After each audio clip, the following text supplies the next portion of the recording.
ગમતું હતું.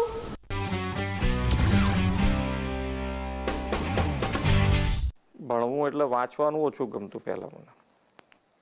ગણિત મારો ફેવરિટ સબ્જેક્ટ. એટલે પણ અત્યારે તો હું એવું 100% કહી શકું કે ભણવું જરૂરી છે. એટલે ભણવાનું આમ મને તો ઘણી વખત એવો વિચાર આવે છે કે આ ભણવાનું શોધ્યું કોણે, પણ ભણવું તો જરૂરી છે.